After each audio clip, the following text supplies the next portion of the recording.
ሰላም እንዴት አመሻችሁ ውድ ስለ አርሰናል ዩቲዩብ ቻናል ተመልካቾቻችን ከትላንትናው የኮሚኒቲ ሺልድ ድል በኋላ ተመልሰን ዛሬ ላይ የወጡ መረጃዎችን ስለ ዝውውር አንዳንድ መረጃዎችን ይዘንላችሁ መጥተናል። ክለባችን በተለይ ተጫዋቾቹን ለመሸጥ እየሰራ ነው የሚገኙ ቪክተር ዮከሬሽ ከባርሴሎና ጋር እንዲሁም ማርቲን ዙበሜንዲ ከሪያል ማድሪድ ጋር እንዲሁም ከቼልሲ ጋር አንዳንድ መረጃዎች ዛሬ ይወጣሉ። በተለይ ባለፉት ቀናት ስለ ማርቲን ዙበሜንዲ ዝውውር ወደ ሪያል ማድሪድ እንዲሁም ወደ ቼልሲ ሊሄድ ስለሚችልበት ሁኔታዎች ጭምጭምታዎች እየወጡ ነበር። አሁንም እነዛ ነገሮች ቀጥለዋል። እንዲሁም ስለ ኤታን ዋኔሪ፣ ስለ ጋብሪኤል ጄሱስ እንዲሁም ስለ ተከላካዮች ክለባችን ስለሚፈልጋቸው የወጡ መረጃዎች አሉ። እነዚህን የምናቀርብላችሁ ይሆናል። ላይክ እንዲሁም ሰብስክራይብ በማድረግ አብራችሁን ሁኑ። ኤታን ዋኔሪን ለማስፈረም የጀርመን ክለቦች ጨምሮ ጋላታሳራይ ከአርሰናል ጋር ስለ ሁኔታው ጠይቀዋል። አሁን ላይ ከነዚህ በተጨማሪ የፕሪሚየር ሊግ ክለቦችን ፍላጎት አሳይተዋል። አርሰናልም እነዚህ ክለቦች በቅርቡ ተጫዋቹን ለማስፈረም እንደሚመጡ እየጠበቁ ነው የሚል መረጃ ፋብሪዚዮ ሮማኖ ዛሬ ላይ ዘግቧል። ኤታን ዋኔሪ ብዙ ፍላጎቶች ስላሉ ውሳኔውን ተጫዋቹ ላይ ነው የሚሆነው ሲልም ነው የዘገበው። ኤታን ዋኔሪ በርካታ አማራጮች ይኖሩታል። እናም ከቤተሰቡና ከወኪሎቹ ጋር ከተመካከረ በኋላ የቀጣይ ጉዞውን የመጨረሻ ውሳኔ የሚወስን ይሆናል ሲል ፋብሪዚዮ ሮማኖ ዘግቧል። በተለይ ባለፉት ቀናት ፋብሪዚዮ ሮማኖ እንደዘገበው ኤታን ዋኔሪ በአርሰናል እንደማይቆይና በዚህ የዝውውር መስኮት ከክለባችን እንደሚወጣ መረጃዎችን እርግጠኛ በመሆን ተናግሮ ነበርና አሁን በተለይ በኤሲ ሚላን እንዲሁም በሌሎች ከፕሪሚየር ሊግ ደግሞ በፉልሃም በአውሮፓ ላይ በሌሎችም በዶርትመንድ እንዲሁም በአርቢ ሌፕዚግ እየተፈለገ ነው የሚገኘው እና በሌሎችም ክለቦች እየተፈለገ ነው የሚገኘው። ክለባችን ደግሞ ለመጪ ተጫዋቾች ወይም ደግሞ አዲስ ለሚያስፈርማቸው ተጫዋቾቹን መሸጥ ይፈልጋል። ከእነዚህም ተጫዋቾች መካከል ኤታን ንዋኔሪ አንዱ ነው። እንደ ጋብሪኤል ማርቲኔሊ፣ ጋብሪኤል ጄሱስ እንዲሁም ሌሎች ተጫዋቾችን መሸጥ ይፈልጋል እና የኤታን ንዋኔሪ ጉዳይ አሁን ላይ ምናልባት ከክለባችን በሚቀጥሉት ቀናት የሚወጣ ይሆናል። የእንግሊዝ ፕሪሚየር ሊግ የዝውውር መስኮት ሊዘጋ 14 ወይ 15 ቀን ይቀረዋል። በእነዚህ 2 ሳምንት ውስጥ ክለባችን ተጫዋቹን ለመሸጥ እየሰራ ነው የሚገኘው። ከዚህ በተጨማሪ ማቴዎ ሞሪቶ እንደዘገበው ሚላን በኢታን ዋኔሪ ጉዳይ ለሳምንት ሲሰሩ ቆይተዋል። ለአርሰናል በ40 ሚሊዮን ዩሮ የመግዛት አማራጭ ባለው የውሰቱን ለማስፈረም ጥያቄ አቅርበው ውድቅ ተደርጎባቸዋል። አርሰናል አሁን ያስቀመጡት መስፈርት ቋሚ ሽያጭ ወይም የመግዛት ግዴታን ያካተተ የውሰት ውል ነው። ኤሲ ሚላንም አሁን ፍላጎት አላቸው፣ አዲስ አቀራረብ ይዘው ሊመለሱ ይችላሉ የሚል መረጃ ነው ይዘው የመጣ። በተለይ አሁን ላይ እየፈለጉት ካሉ ክለቦች መካከል ወደፊት የመጣው ኤሲ ሚላን ነው። ምናልባት በሚቀጥሉት ቀናት አዲስ የዝውውር ጥያቄ አቅርቦ ምናልባት ክለባችን ተጫዋቹን ሊሸጥ የሚችልበት ሰፋ ያለ እድል እንዳለ መረጃዎች ያሳያሉ። ስለ ቪክተር ኦሲሜን ዝውውር ዛሬ ላይ ፋብሪዚዮ ሮማኖ ነገር ያለውን መረጃ አጋርቶ ነበር። እንዲሁም በአሁኑ ሰዓት አርሰናል እና በጋላታሳራይ መካከል ቪክተር ኦሲሜን በተመለከተ ምንም አይነት እንቅስቃሴ እንደሌለም ነው የተናገረው።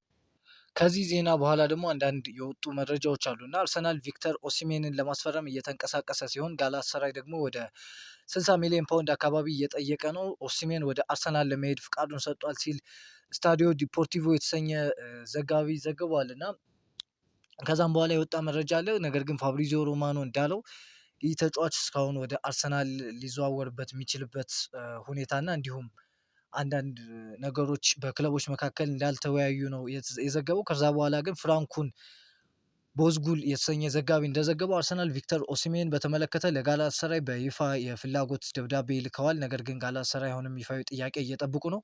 የጋላታሳራዩ ፕሬዚዳንት ዱርሰን ኦዝቤክ በዚህ ሰዓት ለቪክተር ዮከሬሽ ዝውውር 111 ሚሊዮን ፓውንድ እንደሚፈልግና ተጫዋቹን ከዛ ባነሰ ዋጋ እንደማይሸጠው አርቴታ ያውቃል ሲል ነው ፍራንኩን ቦዝጉል የተሰኘ ዘጋቢ የዘገበው እና በተለይ ባለፉት ቀናት የጋላታሳራዩ ፕሬዚዳንት ዱርሰን ኦዝቤክ 1 ቢሊዮን ለተጫዋቹ ዝውውር ቢቀርብልን እንኳን ተጫዋቹን ለመሸጥ አንፈልግም ሲል አስተያየቱን ሰጥቶ ነበር። ነገር ግን እንደኔ ያ ዋጋውን ለማስወደድ እንዲሁም ምን ያክል ተጫዋቹን ለማቆየት ፍላጎት እንዳላቸው ለማሳየት እንጂ ጥሩ የዝውውር ሂሳብ ከቀረበላቸው ጋላታሳራይ የሚሸጡት ይመስለኛል። በተለይ ደግሞ በቪክተር ኦሲሜን የዝውውር ፍላጎት ላይ ነው የሚወሰነው። እሱ መውጣት ከፈለገ ምናልባት ክለቡ ጫና ሊያደርግ ይችላል እንጂ ትልቅ የዝውውር ዋጋ ከቀረበለት ሊሸጥበት የሚችልበት ሰፋ ያለ እድል አለ። ዛሬ ላይ የሚወጡ መረጃዎች እነዚህን ይመስላሉ። ስለ ቪክተር ዮከሬሽ የክለባችን ተጫዋች በባርሴሎና መፈለግ አዳዲስ መረጃዎች ዛሬ ወጥተው ነበር እና ሆዜ አልቫሬዝ የተሰኘ የኤል ካርኒቶ የተሰኘ ጋዜጣ ዘጋቢ ነው የዘገበው እና በሚቀጥሉት ጥቂት ቀናት እና ሰዓታት ውስጥ ባርሴሎና በኩል ለቪክተር ዮከሬሽ ዝውውር እንቅስቃሴዎች ያደርጋሉ ተብሎ ይጠበቃል። ባርሴሎና ፌሬራን ቶሬስን ለመተካት እንደ አንድ ጥሩ አማራጭ አድርጎ ይመለከቱታል ሲል ዘግቧል። ነገር ግን በተለይ በሁሊያን አልቫሬዝ ዝውውር ያልተሳካለት ባርሴሎና ፈርራን ቶሬስን ደግሞ ወደ ፓሪስ ሰን ጀርመን ከሸጠ በኋላ በዛ ቦታ ጋር ተጫዋች እየፈለገ እንደሚገኝ እንደውም የክለባችን ተጫዋች ቪክተር ዮከሬሽ አማራጩ እንደሆነ ነው ሆዜ አልቫሬዝ የዘገበው። በተለይ ክለባችን አምና ተጫዋቹን ከማስፈረሙ በፊት ባርሴሎናም ተጫዋቹን ለማስፈረም ይፈልግ ነበር። ነገር ግን ወደ ክለባችን መጥቷል በመጨረሻም አሁን ላይም ፍላጎቱ እንዳለው ተገልጿል። ነገር ግን ጆአንሉጂ ሎንጋሪ ዛሬ ላይ እንደዘገበው ዩከሬሽ ወደ ባርሴሎና የተባለው ዝውውር የሚሆንበት እድል የለም ማለትም 0% ነው ሲልም ነው የዘገበው። ቀጣዩ የባርሴሎና አማራጭ እቅድ ወይም ዮከሬሽ እንዳልሆነ አውቃለሁ ሲልም ጃንሉጂ ሎንጋሪ ዘግቧል።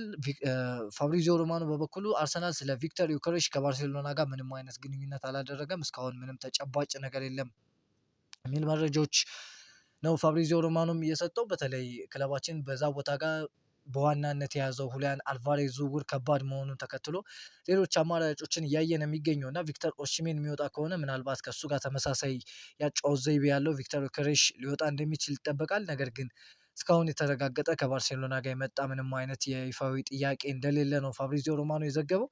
የሳውዲው አል ሳዲ የጋብሪኤል ማርቲኔሊን ሁኔታ በቅርበት እየተከታተለ ነው። አርሰናል ከ50 ሚሊዮን ዩሮ በላይ ይፈልጋል ሲል ማቴዎ ሞሪቶ ትላንት ዘግቦ ነበር እና አርሰናል ማርቲኔሊን የመግዛት ግዴታ ባለበት ውል በውሰት ሊሰጠው ይችላል። ለሮማ ችግሩ የሆነው ማርቲኔሊ ደሞዝ ሲሆን በሁለቱ ወገኖች መካከል ግንኙነቶች መካሄዳቸውን ቀጥለዋል ሲል ለፎንቴ የተሰኘ ዘጋቢ ዘግቧል። በተለይ በሮማ እንዲሁም በናፖሊ ጋብሪኤል ማርቲኔሊ እንደሚፈለግ ይታወቃል። በተለይ በሮማ ደግሞ ፍላጎት እንዳለ ፋብሪዚዮ ሮማኖ ሳይቀር ዘግቧል እና ጋብሪኤል ማርቲኔሊን ለመሸጥ ከአረብም አልሳድ የተሰኘው ክለብ እየፈለገው እንደሚገኝ ነው የተገለጸው። ክለባችን በትላንትናው ዕለት በኤፍኤ ኮሚኒቲ ሺልድ ጨዋታ ላይ የፍጻሜ ጨዋታ ላይ ማንቸስተር ሲቲን 3-0 ይቅርታ ባሸነፈበት ጨዋታ ጋብሪኤል ማርቲኔሊ እንዲሁም ጋብሪኤል ጄሱስ እንዲሁም ኤታን ዋኔሪ በቡድኑ ውስጥ መካተት አልቻሉም። በቤንች ውስጥ እንኳን አልነበሩም እና ሰለብሬት ሲደረግ ራሱ ተጠርቶ ጋብሪኤል ማጋሬሽ ጠርቷቸው የመጡ የነበረ እንጂ ዳር ቁሞ ሳይሆን ነበር። ምናልባት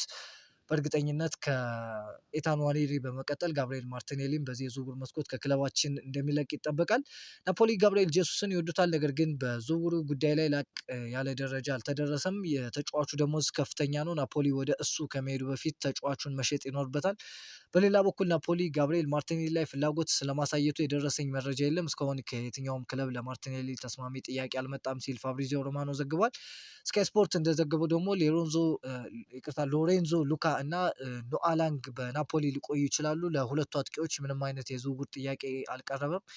የእነሱ አለመልቀቅ ደግሞ ጋብሪኤል ጄሱስን እንዳይገዙ ያግዳቸዋል ሲል ስካይ ስፖርት ዘግቧል። ጋብሪኤል ጄሱስን ትኩረት እየሰጡ የነበረው በተለይ ሮሜሮ ሉካኩ ወደ ፊነርባቼ ከሄደ በኋላ ተጫዋቹን ያስፈርማሉ ተብሎ ተጠብቆ ነበር። ነገር ግን አሁንም ናፖሊ እሱን ለማስፈረም ተጫዋቾች መሸጥ እንደሚጠበቅበት ነው ስካይ ስፖርት የዘግበው። ሚኬል አርቴታ ስለ ማርቲኔሊ፣ ጄሱስ እና ኢታን ዋኔሪ ከትላንቱ ጨዋታ ስብስብ ውስጥ አለመካተታቸው የሰጠው አስተያየት አለ። ከዝውውር ጋር የተገናኘ አይደለም። ለዛሬው ጨዋታ የተጫወቱት ተጫዋቾችም እናምንባቸዋለን። እዚህ ያለመኖራቸው ያሳዝናል። ቴክኒካል ውሳኔ ነበር። ፕሪሚየር ሊጉና ክለቦቹን በጨዋታ ቀን የሚኖረው የተጫዋቾች ስብስብ ብዛት እንደሚጨመር ለማሳመን እየጣርን ነው ሲል ሚኬል አርቴታ አስተያየቱን ሰጥቷል። ይህ ግን እንደኔ የመሸፋፈን ሁኔታ ነው። በእርግጠኝነት ጋብሪኤል ጄሱስ፣ ጋብሪኤል ማርቲኔሊ እንዲሁም ኢታን ንዋኔሪ በዚህ የዝውውር መስኮት አርሰናል ጥሩ የዝውውር ጥያቄ ካገኘ ይሸጣቸዋል ተብሎ ይጠበቃል። እጅግ ብዙ ጨዋታዎችን ነው የምንጫወተው፣ አካላዊ ጫናው ከባድ ነው ሲልም ሚኬል አርቴታ አስተያየቱን ሰጥቷል። ስለ ማርቲን ዙበሜንዲ ዝውውር እስኪ እናውራ። በተለይ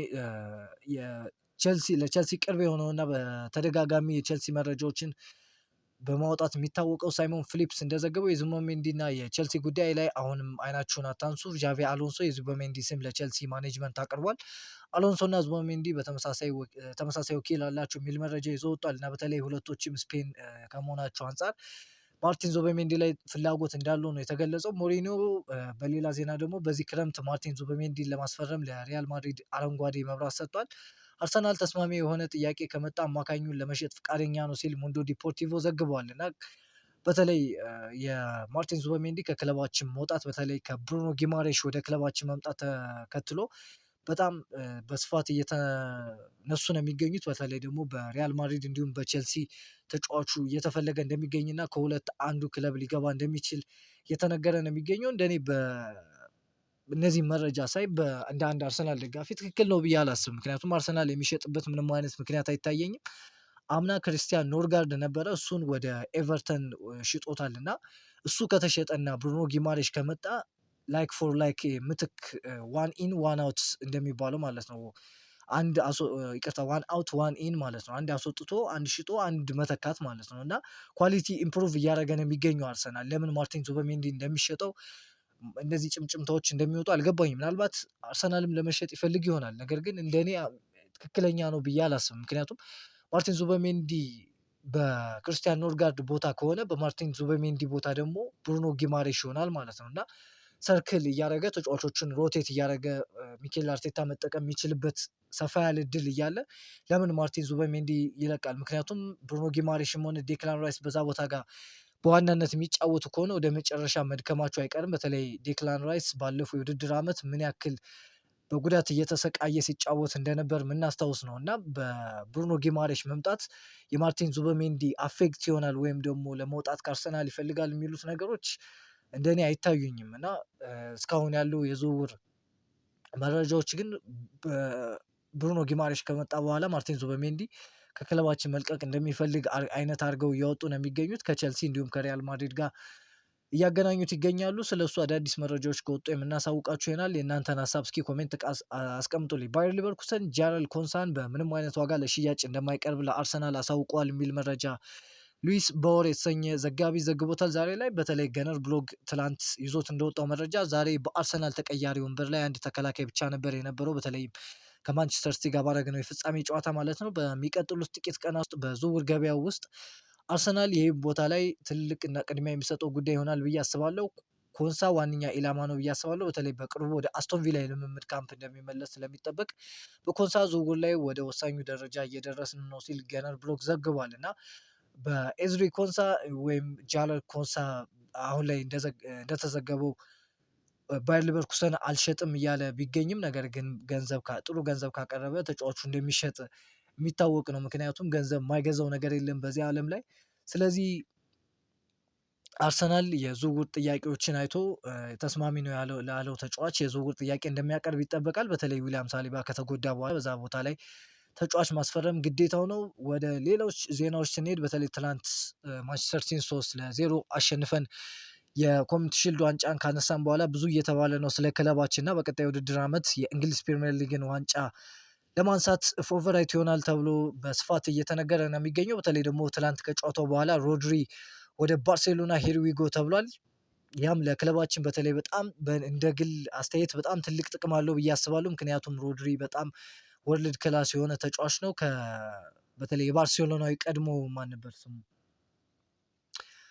ሰርጆ ቡስኬትስ በኋላ የተገኘ በስፔን ውስጥ የተገኘ ምርጥ የዲፌንሲቭ ሚድፊልደር ወይም ስኪመር ተጫዋች ነው እና ጌሞችን ማኔጅ እና ዲክቴት የሚያደርግበት መንገድ ለእኔ በጣም ወርልድ ክላስ የሆነ ታጋ በአሁኑ ሰዓት በሱ ደረጃ የሚደርስ ተጫዋች የለም። ምናልባት ዴክላን ራይስ ሊቀራረብ ይችላል። ነገር ግን ሮድሪ አሁንም ወርልድ ክላስ የሆነና ከራይስ አንድ ስቴፕ ገፋ ያለ ተጫዋች ነው ብዬ አስባለሁ። ማንቸስተር ሲቲን ተጫዋች በማጣቱ በእርግጠኝነት በጣም እንደሚጎዳ